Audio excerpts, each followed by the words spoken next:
హల్లెలూయా చెప్తారా? హల్లెలూయా.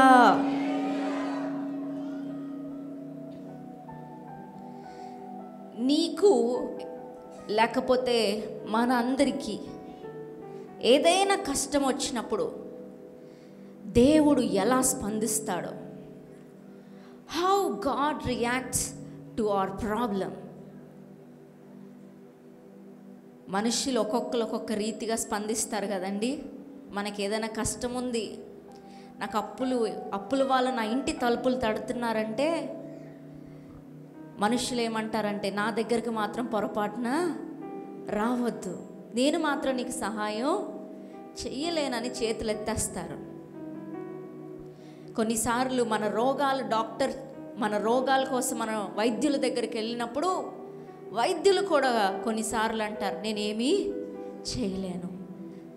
నీ కష్టానికి డాక్టర్స్ కూడా చేతులు ఎత్తేయచ్చు. నీ రోగాన్ని చూసి డాక్టర్స్ కూడా చేతులు ఎత్తేయచ్చు. అది డాక్టర్ యొక్క స్పందన. నేను బాగు చేయలేను, నా చేతుల్లో ఏమీ లేదు, నీ రోగం శృతి మించిపోయింది, నీ అప్పుల బాధలు శృతి మించిపోయాయి, నేనేది చేయలేను. మనుషులు ఒక్కొక్క రీతిగా మన సమస్యకి స్పందిస్తారు.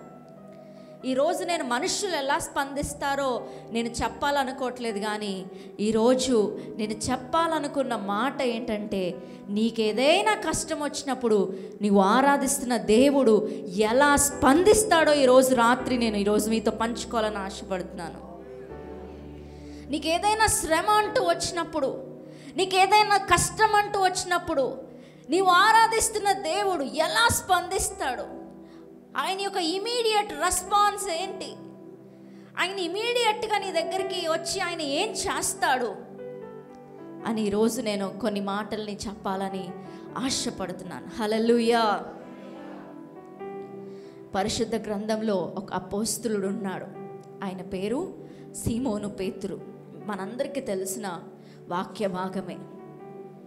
లూకాసు వార్త 5వ అధ్యాయం చూస్తే మొట్టమొదటిసారి ఈ సీమోను పేతురుని యేసు ప్రభువారు కలుసుకుంటున్నారు.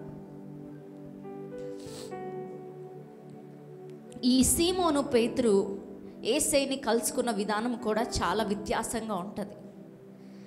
యేసు ప్రభువారు ఈ సీమోను పేతురు యొక్క దోణిని అడిగి, ఈ సీమోను పేతురు యొక్క దోణి ఎక్కి యేసయ్య ఏం చేస్తారంటే బోధిస్తారు.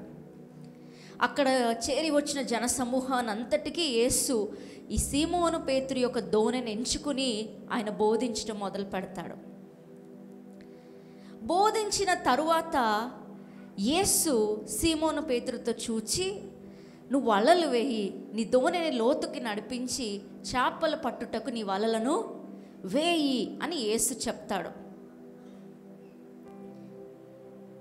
అప్పుడు ఈ సీమోను పేతురు యొక్క రియాక్షన్ ఏంటంటే, ఏలినవాడా, నేను రాత్రి అంతా నేను కష్టపడ్డాను. చూడండి, అందరూ ఆ మాటను చదువుదాము. లూకాసు వార్త 5వ అధ్యాయం 5వ వచనం. సీమోను, ఏలినవాడా, రాత్రి అంతయు మేము ప్రయాసపడితిమి కానీ మాకేమీయు దొరకలేదు, అయినను నీ మాట చొప్పున వలలు వేతునని ఆయనతో చెప్పాను. హల్లెలూయా.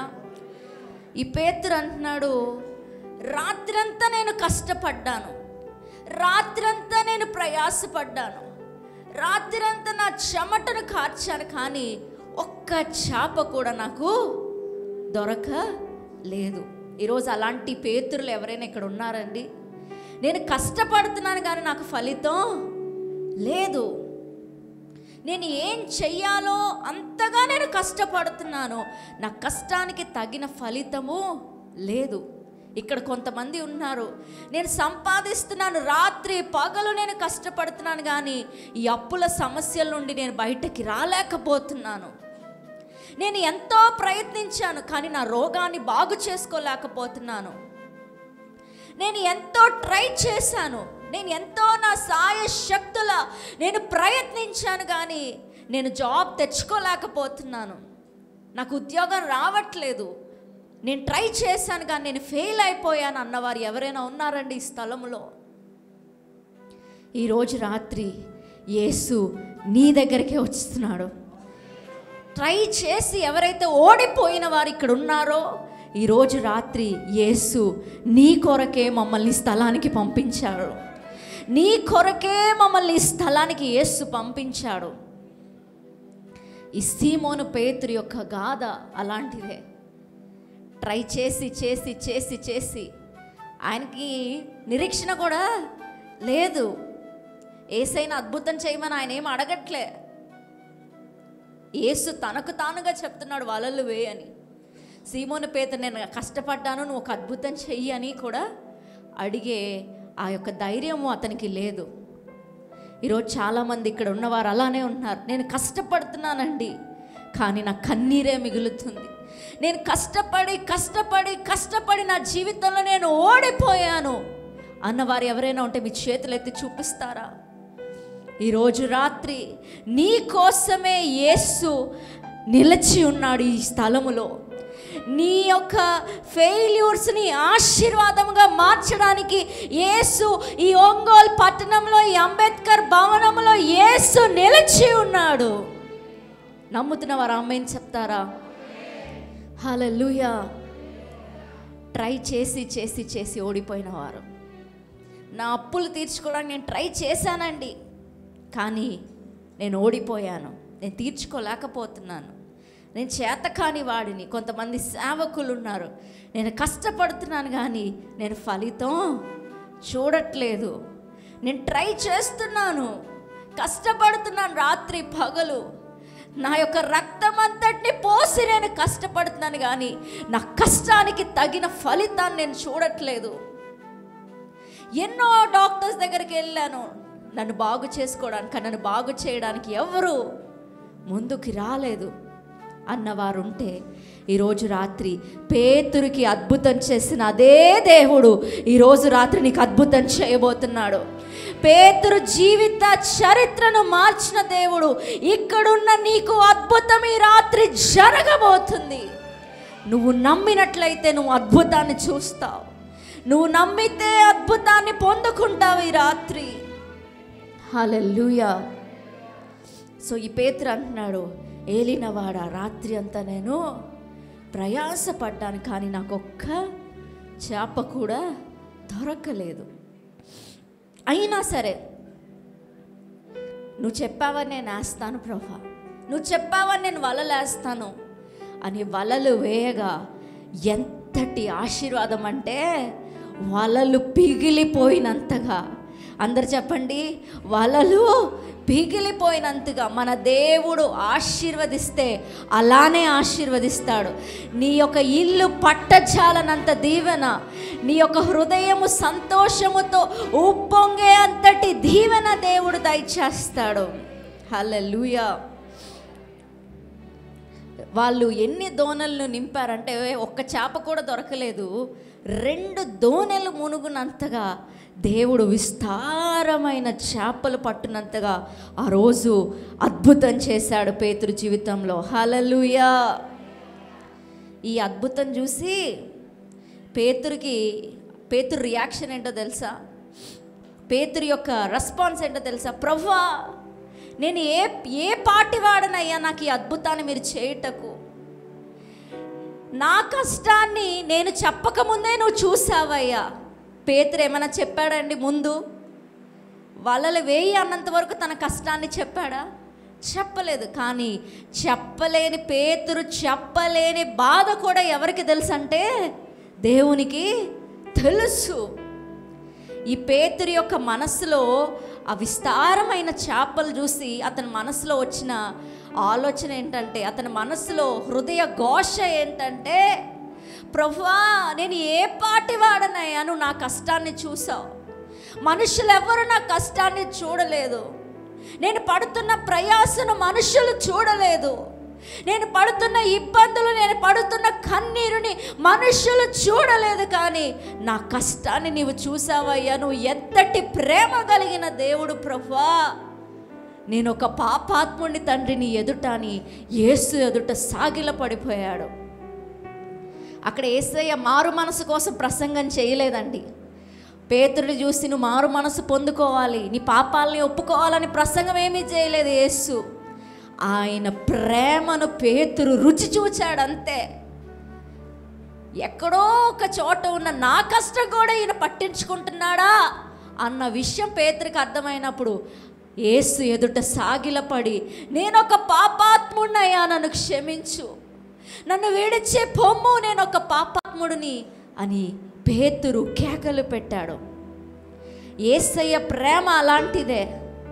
కఠినాత్ముల హృదయం కూడా బద్దలు చేయగలిగిన ప్రేమ యేసుది.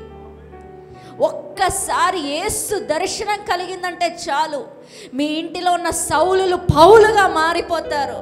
మీ ఇంటిలో యేసు యొద్దకి రానివారు నాకు యేసు కావాలి, నేను ఒక పాపాత్ముడిని అని రొమ్మ కొట్టుకుని ఏడుస్తారు.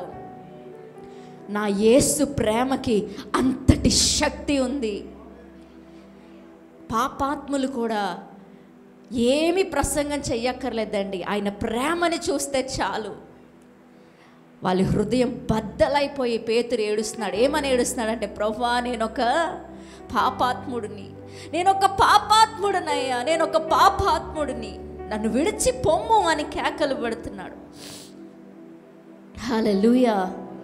అప్పుడు యేసు అతన్ని చూసి, నువ్వు భయపడకు, ఈ రోజు నుండి నువ్వు మనుషులను పట్టే జాలరిగా ఉంటావు అని దేవుడు వాగ్దానం చేశాడు. పేతురు అడిగాడండి, అడగకుండానే దేవుడు ఇచ్చాడు. దేవుడు అడిగింది ఇస్తాడు. కొన్నిసార్లు నువ్వు అడగలేని శ్రేష్టమైన ఆశీర్వాదాన్ని కూడా దేవుడు ఇక్కడున్న అందరి కొరకు సిద్ధపరిచి ఉంచాడు. ఇక్కడున్న మీ అందరికీ అడిగినవి దేవుడిస్తాడు, అడగలేనివి కూడా నీకు దేవుడిస్తాడు. ఈ 2025 ఏం జరగబోతుందండి?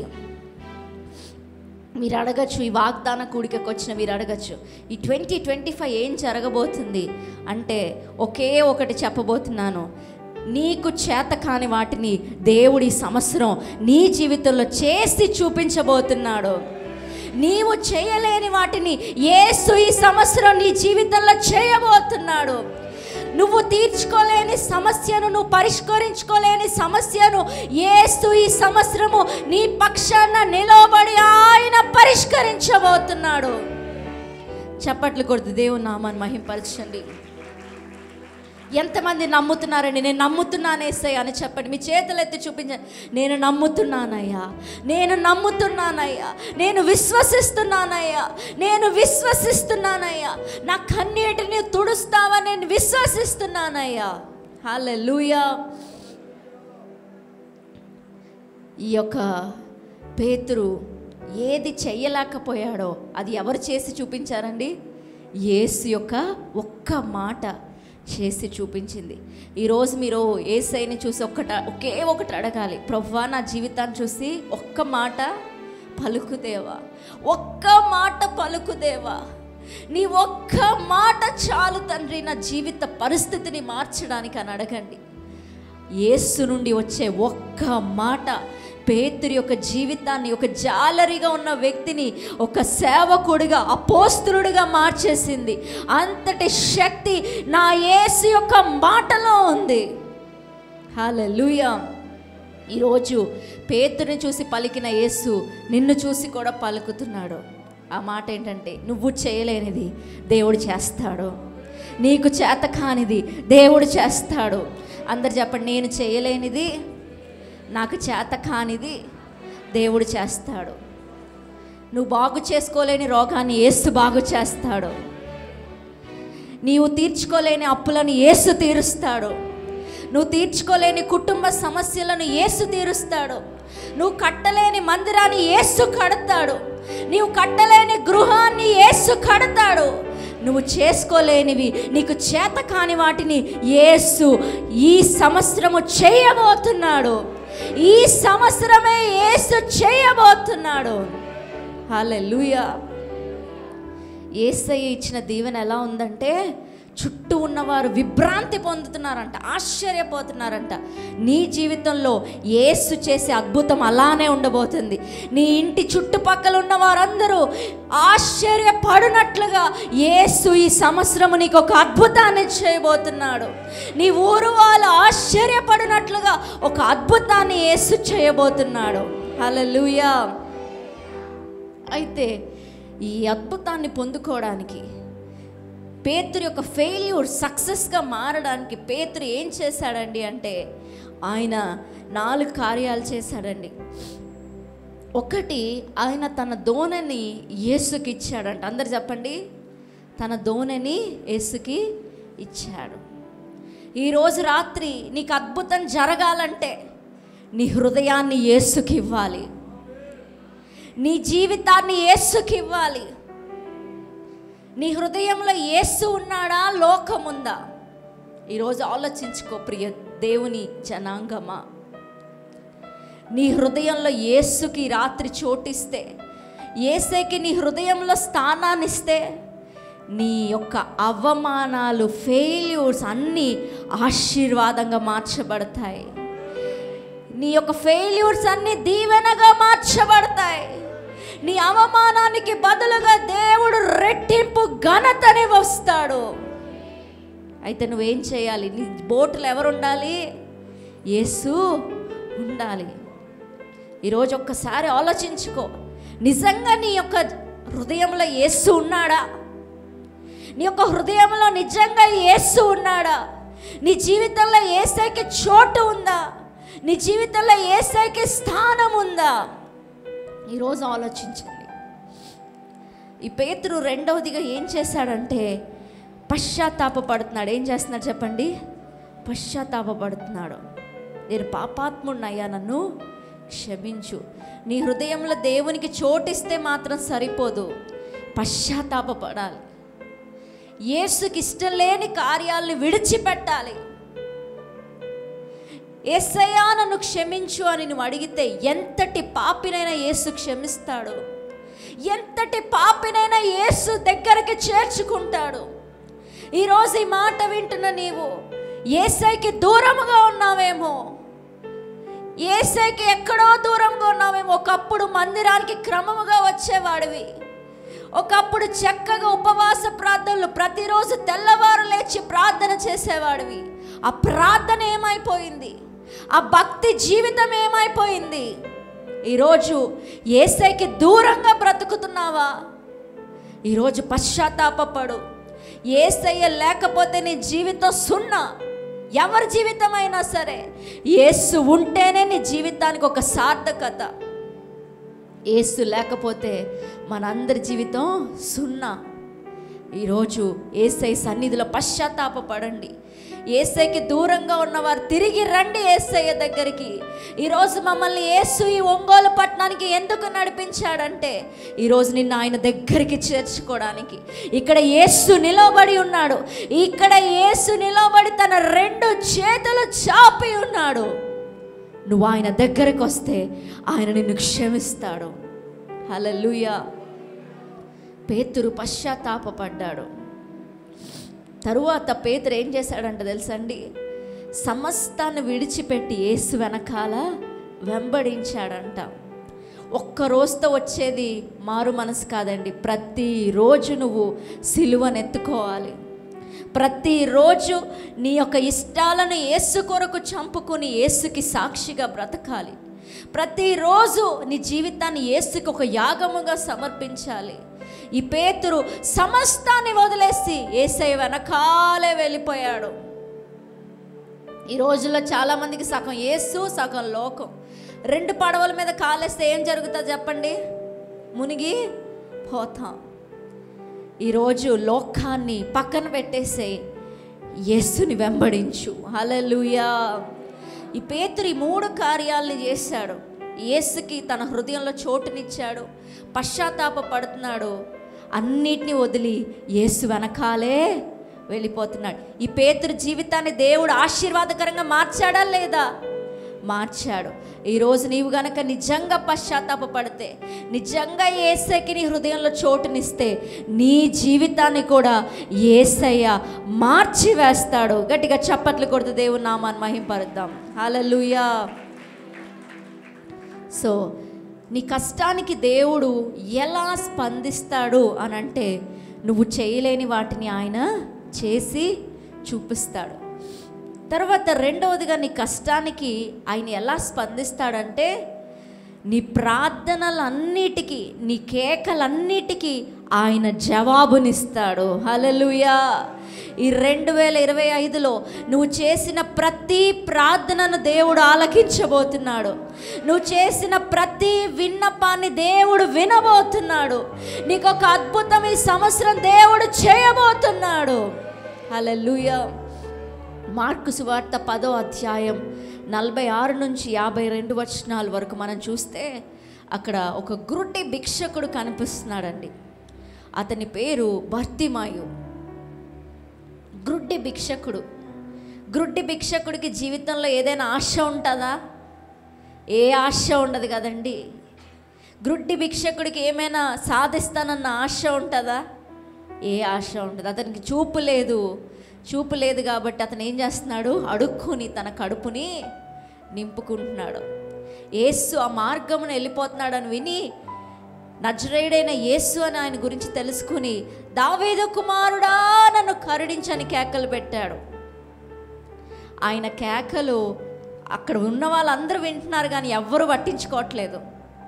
మనుషులు ఎవ్వరూ పట్టించుకోవట్లేదు. కానీ ఈ గుడ్డివాడు పెట్టే కేకలు, ఆయన కన్నీటి కేకలు ఎవరికి వినబడ్డాయంటే యేసయ్యకి వినబడ్డాయి.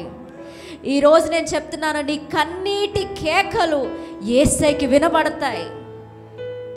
కేకలు ఎప్పుడు పెడతామో తెలుసా అండి? సైన్స్లో మన ఎక్స్ట్రీమ్ ఇమోషన్ అంటే మనం స్లోగా ఏడుస్తాం.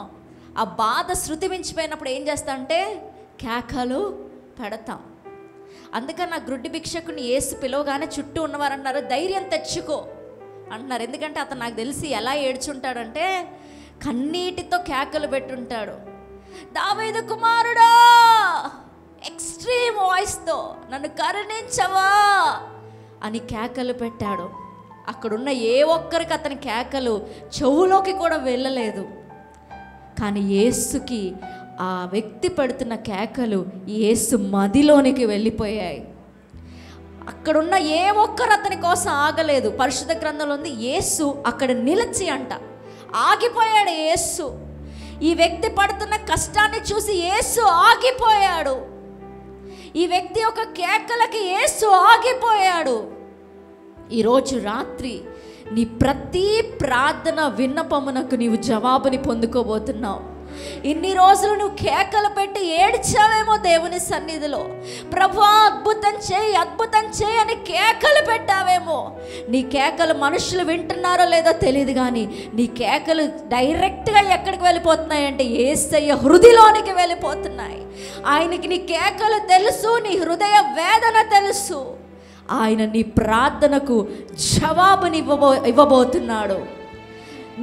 నీ విషయంలో యేసు ఆగి నిలచి నీకు అద్భుతం చేయబోతున్నాడు. హల్లెలూయా. ఈ కన్నీటితో నిండిన ఇతని జీవితాన్ని యేసు సంతోషంగా మార్చాడు. ఇతని కన్నీటి గాథ ఆనందం అయిపోయింది. యేసు అంటున్నాడు, నీకేం చెయ్యాలని నువ్వు కోరుకుంటున్నావు? ఈరోజు అదే యేసు నిన్ను అడుగుతున్నా, నీకేం కావాలి? నేను నీకేం చెయ్యాలి? నీ అప్పులు తీర్చాలా? నేను స్వస్థపరచాలా?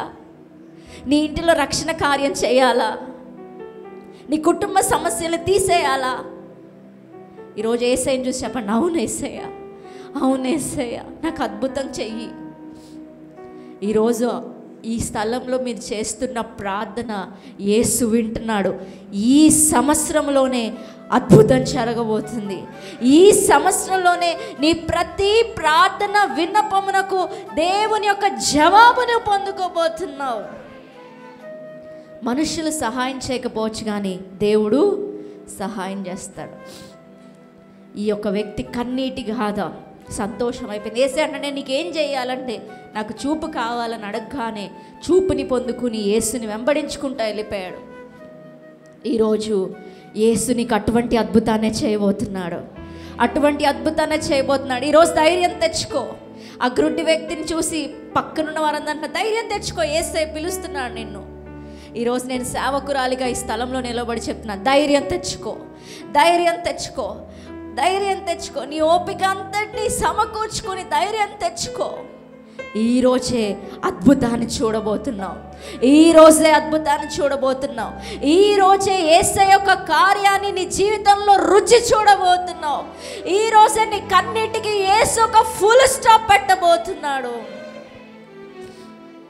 నీ కష్టానికి దేవుడు 2 విధాలుగా స్పందిస్తాడు. ఒకటి, నీ యొక్క చేతకానితనం, నువ్వు ఏదేదైతే చేయలేకపోతున్నావో ఆయన చేసి నీతో ఉన్నానని రుజువు చేసుకుంటాడు. రెండవది, నీ ప్రార్థనని ఆయన ఆలకిస్తాడు. నువ్వు పెట్టే కేకను, హృదయ కేకను ఆయన వింటాడు. ఈరోజు రాత్రి నేను మీకు కొద్ది నిమిషాల సమయాన్ని ఇస్తాను. 3 నిమిషాలు సమయాన్ని ఇస్తాను. మీ హృదయం అంతటిని తెరచి యేసయ్యకి మీ యొక్క విన్నపాన్ని తెలియచేయండి. ఆ గ్రుడ్డి వ్యక్తి వలె మీరు ఎంత గట్టిగా, ఎంత మీ హృదయంలో ఉన్న ఎంత ఆ వేదన అంతటిని మీరు ఎలా కుమ్మరిస్తారో అది మీ ఇష్టం. కానీ ఈరోజు రాత్రి నువ్వు యేసయ్యకి ఏమి చెప్తున్నావో ఆయన చేస్తాడు. ఏమి చెప్తున్నావో ఆయన చేస్తాడు. నువ్వు ఏ విషయం కొరకు కేకలు పెడతావో ఆయన చేస్తాడు. యేసయ్యా నన్ను కరుణించండి, రాత్రి కనికర పడతాడు. యేసయ్యా నన్ను బాగు చేయండి, ఆయన బాగు చేస్తాడు. యేసయ్యా నా బిడ్డని ముట్టయ్యా అంటే ఆయన నీ బిడ్డని ముడతాడు.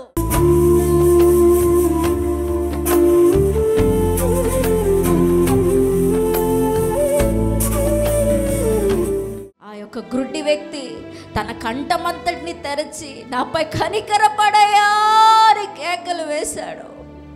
ఈరోజు రాత్రి పిలవండి, యేసయ్యా పిలవండి. నోరు తెరచి యేసయ్యా, నోరు తెరవాల, గట్టిగా నోరు తెరచి పిలవండి. యేసయ్యా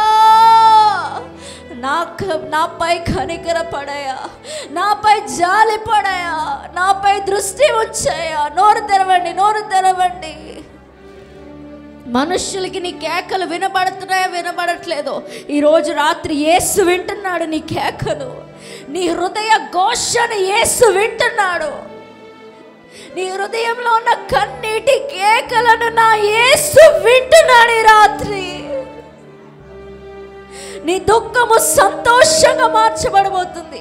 ఇక్కడ ఇంతమంది ఉన్నారండి, ఎంత గొప్ప శబ్దంతో యేసుని పిలవాలి. నోరు తెరిచి పిలవండి. మన మనుషుల్ని పిలవట్లేదు, ఇక్కడ యేసుని పిలుస్తున్నాము, యేసుని పిలుస్తున్నాము. మన కన్నీటిని తుడిచే మన యేసు నాన్నను పిలుస్తున్నాము. యేసయ్యా పిలవండి. యేసయ్యా నాకు అద్భుతం చేయయ్యా, యేసయ్యా నాకు అద్భుతం చేయయ్యా. అడగండి, నోరు తెరచి అడగండి, అడగండి, అడగండి. ఈ రాత్రి నువ్వు దేని కొరకైతే ప్రార్థిస్తున్నావో ఆ ప్రతి ప్రార్థనకి నువ్వు జవాబుని పొందుకుని స్థలం నుండి వెళ్ళబోతున్నావు. ప్రతి ప్రార్థనకు జవాబుని పొందుకుని వెళ్ళబోతున్నావు. ఈ రాత్రి నోరు తెరువు ప్రియ దేవుని బిడ్డ, నోరు తెరువు. ఈ రాత్రి యేసయ్యని పిలువు. యేసు ఇక్కడ ఉన్నాడు, యేసు ఇక్కడ ఉన్నాడు, యేసు ఇక్కడ ఉన్నాడు.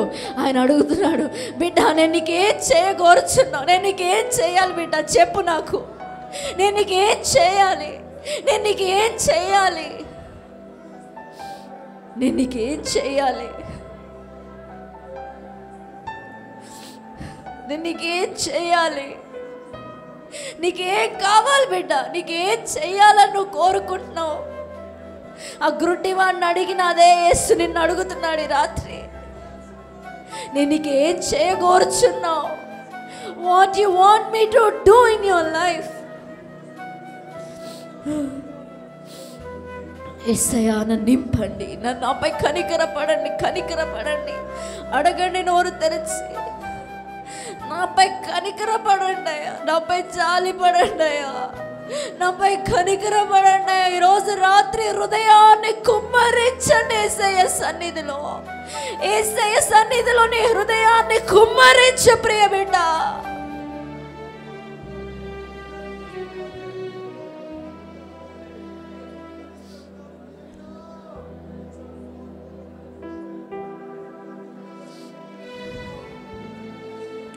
నీ కన్నీటిని మనుషులు లెక్క చేయకపోవచ్చు, కానీ యేసయ్య ఏం చేస్తాడో తెలుసా? నీ కన్నీటిని ఆయన తన బుడ్డిలో పెట్టుకుంటాడు.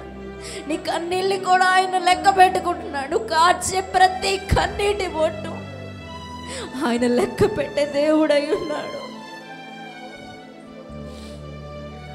నీ కష్టము మనుషులెవ్వరి చెవుల్లో కూడా వెళ్ళదు, మనుషులెవరు ఏది చేయలేరు. కానీ నీ కష్టము వినే ఒక దేవుడు ఉన్నాడు, నీ కష్టాన్ని చూసే ఒక దేవుడు ఉన్నాడు. పిలవండి రాత్రి, యేసు పిలవండి, యేసు. నోరు తెరవాలా ఈ రాత్రి, నోరు తెరిచి యేసయ్యని పిలవండి. అప్పుడే అద్భుతం ఈ రాత్రి, నువ్వు అద్భుతాన్ని పొందుకుని వెళ్ళిపోతావు ఈ రాత్రి. యేసు యేసు యేసు యేసు పిలవండి, పిలవండి, పిలవండి. రి బాబా బాబా షా బాబా రకబలు రా బాబా బాబా బాబా రి బాబా బాబా. యేసు దర్శిస్తున్నాడు, నిన్ను ముడుతున్నాడు ఈ రాత్రి, నిన్ను తాకుతున్నాడు, తాకుతున్నాడు, తాకుతున్నాడు. యేసు ముడుతున్నాడు, యేసు నిన్ను దర్శిస్తున్నాడు, దర్శిస్తున్నాడు. రోజు రాత్రి యేసు నిన్ను ఒట్టి చేతులతో ఈ స్థలం నుండి పంపాలనుకోవట్లేదు. నువ్వు ఏ విషయమై కన్నీరు కారుస్తున్నావో ఆ విషయంలో యేసు తన కార్యాన్ని నీ పక్షాన నిలబడి ఈ రాత్రి జరిగించబోతున్నాడు. నీ కష్టాన్ని చూసే దేవుడు మౌనంగా ఉండక మానడు. నీకు అద్భుతం జరుగుతుంది. ఈ సంవత్సరమే దేవుడు అద్భుతం చేస్తాడు, ఈ నెలలోనే దేవుడు అద్భుతం చేస్తాడు, ఈ నెలలోనే నీ కన్నీటికి ఒక ఫుల్ స్టాప్ దేవుడు పెట్టబోతున్నాడు. నమ్ముతున్న వారు గట్టిగా చప్పట్లు కొడుతూ, చప్పట్లు కొడుతూ, యేసయ్యా తండ్రి, ఈ రాత్రి ఎవరైతే ప్రభువా పేతురు వలె తమ దోణిని నీకు ఇస్తున్నారో ఇప్పుడే అద్భుతములను చూచుదురుగాక. ఈ రాత్రి అద్భుతములను చూచుదురుగాక. ఈ రాత్రి ఎవరైతే తమ దోణిని నీకు ఇస్తున్నారో వారు ఈ రాత్రి అద్భుతములను చూచుదురుగాక. వారి కష్టములకు జవాబుని పొందుకొందురుగాక. వారి కన్నీరు సంతోషంగా మార్చబడునుగాక. యేసయ్యా తండ్రి, ఈ రాత్రి ఇక్కడ ఎవరెవరైతే కన్నీటితో వేదనతో ఉన్నారో ఈ సంవత్సరంలోనే అద్భుతం జరుగునుగాక. యేసు నామములో అద్భుతం జరుగునుగాక. విస్తారమైన ఆశీర్వాదమును చూచుదురుగాక. తమ కన్నీటికి జవాబుని పొందుకొందురుగాక. నీ కార్యము జరిగించుమని యేసు నామములో అడిగి వేడుకుంటున్నాం తండ్రి. ఆమేన్, ఆమేన్. గట్టిగా చప్పట్లు కొడుతూ, చప్పట్లు కొడుతూ యేసయ్య నామాన్ని మహిమపరచండి. గట్టిగా చప్పట్లు కొడుతూ, నీ స్వరము వింటూ నీ చిత్తం చేయాలి, నీ చిత్తం చేస్తూ